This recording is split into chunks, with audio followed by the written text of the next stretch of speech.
اس ملک کے اندر کہتے ہیں کہ موسیقی حرام ہے. آپ کو پتہ ہے, اب آپ کوئی بھی عجیب بات لگے گی, اس ملک میں زیادہ تر لوگ, ایون وہ لوگ بھی جن کو آپ بڑا روشن خیال سمجھتی ہیں, جب آپ ان سے پوچھیں گی نا کہ موسیقی حرام ہے کہ لال لیں گے حرام ہے, آپ حیران ہو جائیں گی, آپ پریشان ہو جائیں گی کہ یہ کیا کہہ رہے ہیں. ابھی ایک اسی پوڈ کاسٹ پہ ایک لڑکا بیٹھا ہوا تھا, چھوٹا سا بیچارہ, وہ میں نے اس کو کہا یار تم جاہل ہو, تو وہ ناراض ہو گیا. بھائی تم ہو جاہل, میں ہدایت دینے کی بات کر رہا ہوں, تم جاہلیت کی بات کر رہے ہو, تمہیں انہوں نے جاہل رکھا ہوا ہے, تم پہلے بات تو سن لو کسی کی. کہتا ہے میں نے ساری باتیں مجھے جب کر لی تو مجھے کہتا ہے آپ بات کر رہے ہیں کہ آپ انبیاء علیہ السلام جو ہیں وہ آپ کے, وہ بھی آپ کے رول ماڈلز ہیں, تو آپ تو کہہ رہے آپ تو موسیقی کرتے ہیں جو کہ شرک ہے. اب آپ سوچیں اس آدمی کے ذہن میں کس نے کیا ڈالا, اور پتہ کہاں پڑتا تھا, گورنمنٹ کالج لاہور میں. مطلب گورنمنٹ کالج کا یہ حال ہے, اس کے وی سی جو ہے نا ان کو پکڑ کے نا کم از کم ایک دن تو ان تمام موسیقی حرام لوگوں, نہیں ہے, ہاں موسیقی حرام بالکل نہیں ہے. آپ سمجھتی ہیں کہ ہے, کچھ انسٹرومنٹس تو بالکل حرام نہیں ہے, بالکل نہیں ہے. تفریح کے مواقعوں کے بارے میں اور خاص طور پہ موسیقی کے بارے میں آپ کیا فرماتے ہیں؟ میں تو اس بارے میں اتنا کچھ کہہ چکا ہوں کہ میرا خیال ہے پورا معاشرہ اس سے واقف ہے. میں نے یہ بتانے کی کوشش کی ہے لوگوں کو کہ قرآن مجید کو وہ اٹھا کر دیکھیں تو قرآن نے سورہ اعراف میں یہ اعلان کر دیا ہے کہ اللہ تعالیٰ نے صرف 5 چیزیں حرام کی ہیں کھانے پینے کی چیزوں کے علاوہ, اور وہ 5 چیزیں یہ ہیں کہ اللہ نے فحش چیزیں حرام کی ہیں, حق تلفی حرام کی ہے, جان مال آبرو کے خلاف زیادتی حرام کی ہے, شرک حرام کیا ہے, اور بدعت کو حرام کیا ہے. یہ 5 چیزیں ہیں جس کو اللہ تعالیٰ نے حرام کیا ہے. اس کے علاوہ اللہ تعالیٰ کہتے ہیں میں نے کوئی چیز حرام نہیں کی. چنانچہ موسیقی ہو, تصویر ہو, فنون لطیفہ ہو, شاعری ہو, ادب ہو, افسانہ ہو, ان سب کو اسی اصول پر دیکھا جائے گا. اگر ان میں کہیں شرک پایا جاتا ہے, کوئی فحش چیز پائی جاتی ہے, حق تلفی کی کوئی بات ہے, اگر کوئی جان مال آبرو کے خلاف زیادتی کی ترغیب دی جا رہی ہے, کوئی شرک اس کے اندر پایا جاتا ہے, اپنی طرف سے دین بنا کے پیش کیا جا رہا ہے, تو اس پر تنقید کریں گے. وہ اصلاً کوئی ممنوع چیز نہیں ہے بلکہ اللہ کی نعمتیں ہیں. بسم اللہ الرحمن الرحیم. پہلا جو شخص تھا اس کی ویڈیو مجھے کہیں سے موصول ہوئی, میں اسے جانتا نہیں. اور دوسرا یہ جو شخص ہے جاوید غامدی, اب یہ ان کی حد سرائی آپ چیک کریں کہاں تک اب یہ پہنچ گئے ہیں کہ یہ بانسری, میوزک, موسیقی, ان چیزوں کو اب اللہ کی نعمتیں کہنا شروع ہو گئے ہیں. وہ اس کے ذریعے کون سی دین کی خدمت ہو رہی ہے, کتنے لوگ ذکر اللہ کے قریب آ رہے ہیں, اللہ کے قریب آ رہے ہیں یہ گانے باجے سن کر, کیا عقل ان کی ماری گئی ہے. میں آپ کے سامنے حدیث رکھتا ہوں, وہ پڑھیے آپ. صحیح بخاری میں 5590 نمبر روایت ہے, مجھ سے ابو عامر رضی اللہ عنہ یا ابو مالک اشعری رضی اللہ عنہ نے بیان کیا, اللہ کی قسم انہوں نے جھوٹ نہیں بیان کیا, کہ نبی کریم صلی اللہ تعالیٰ علیہ وسلم سے انہوں نے سنا, نبی کریم صلی اللہ تعالیٰ علیہ وسلم نے فرمایا کہ میری امت میں ایسے برے لوگ پیدا ہو جائیں گے جو زناکاری, ریشم کا پہننا, شراب پینا اور گانے باجے حلال بنا لیں گے. اب جو یہ اللہ کی نعمتیں کہہ رہے ہیں بانسری, موسیقی اور میوزک کو, پہلے تو میں ان کی اس حماقت پر قرآن پاک سورہ اعراف جہاں سے انہوں نے استدلال کیا اسی صورت سے میں ایک ضرب لگاتا ہوں. دیکھیے ذرا, اللہ تعالیٰ 28 نمبر آیت جو ہے سورہ اعراف میں, اس میں فرماتا ہے وَإِذَا فَعَلُوا فَاحِشَةً, جب وہ لوگ کوئی فحش کام کرتے ہیں, قَالُوا وَجَدْنَا عَلَيْهَا آبَاءَنَا, تو کہتے ہیں ہم نے اپنے آباء و اجداد کو اسی پر پایا, وَاللَّهُ أَمَرَنَا بِهَا, اللہ نے ان کو حکم دیا اس کا.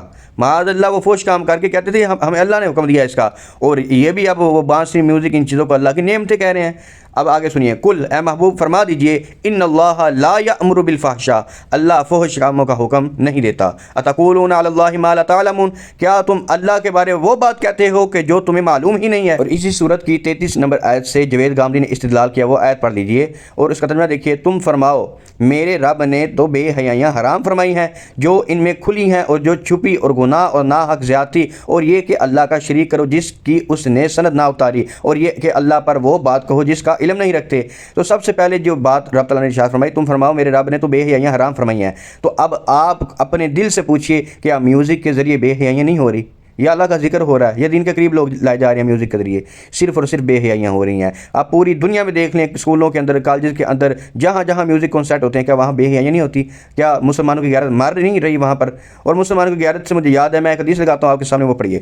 صحیح بخاری سے یہ روایت ہے, حضرت سعد بن عبادہ رضی اللہ عنہ نے فرمایا اگر میں کسی کو اپنی بیوی کے ساتھ دیکھ لوں تو تلوار کی دھار سے اس کی جان نکال کے رکھ دوں. جب یہ بات رسول اللہ صلی اللہ تعالیٰ علیہ وسلم نے سنی تو ارشاد فرمایا تم سعد کی غیرت پر تعجب کرتے ہو, حالانکہ اللہ تعالیٰ کی قسم میں ان سے زیادہ غیرت مند ہوں اور اللہ تعالیٰ مجھ سے زیادہ غیور ہے. اسی غیرت کی وجہ سے اللہ تعالیٰ نے بے حیائی کے کاموں کو حرام فرما دیا ہے, چاہے بے حیائی ظاہر ہو یا پوشیدہ. اب آپ خود اندازہ لگائیے کہ جہاں جہاں یہ کنسرٹ ہوتے ہیں, کالج کے اندر ہو, یونیورسٹی کے اندر ہو, یا کسی گراؤنڈ کے اندر ہو, پوری دنیا کے اندر جہاں میوزک کنسرٹ ہوتے ہیں, کیا مرد و زن کا اختلاط نہیں ہوتا وہاں پر؟ کیا عورتوں کے ساتھ وہاں یہ سارے معاملات نہیں ہوتے؟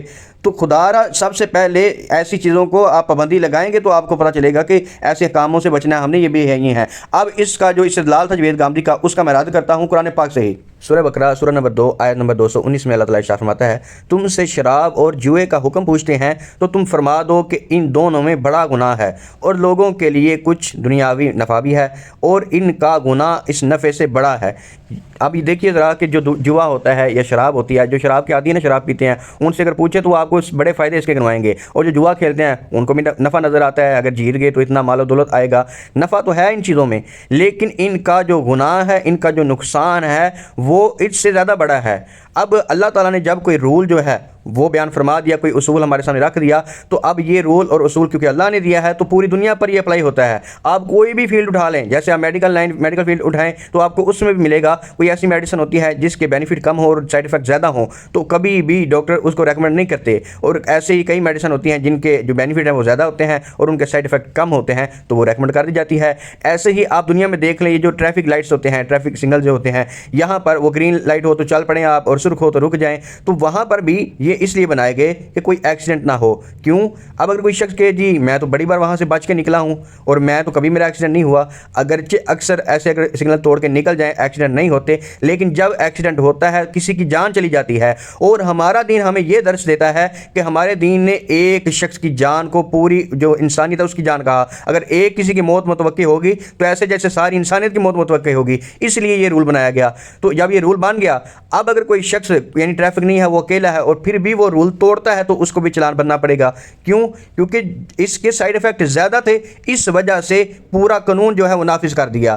تو اب کوئی بھی آپ ادارہ اٹھائیں، کوئی فیلڈ اٹھائیں تو یہ رول آپ کو ہر جگہ ملے گا۔ کوئی ایسی چیز جس کے نقصانات زیادہ ہیں اور فائدے کم ہیں تو وہ پوری کی پوری منع کر دی جاتی ہے۔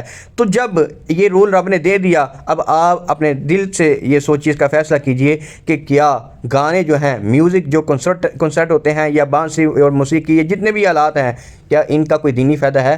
کیا ان کے ذریعے کوئی اسلام کی خدمت ہو رہی ہے؟ کیا اللہ تعالیٰ کے ذکر کی طرف لایا جا رہا ہے؟ اب جوئے میں جو پڑ جاتا ہے وہ بھی رب کے ذکر سے دور ہو جاتا ہے، نمازیں اس کی بھی چھوٹ جاتی ہیں۔ جو شخص یہ شراب کا عادی ہو جاتا ہے، بے حیائی میں وہ بھی پڑ جاتا ہے، نمازیں اس کی بھی چھوٹ جاتی ہیں، اللہ کے ذکر سے وہ بھی دور ہو جاتا ہے۔ تو جو گانے سننے والے ہیں وہ بھی اللہ کے ذکر سے دور ہو جاتے ہیں۔ اور کئی ایسے لوگ آئے بھی، انہوں نے سوال بھی کیا کہ ہم گانا سننا شروع ہوئے، ہماری نمازیں رہنا شروع ہو گئی، اور یہ حقیقت ہے۔ اس پر میں قرآن پاک کی ایک اور آیت رکھتا ہوں جس سے یہ بالکل واضح ہو جائے گا آپ کو۔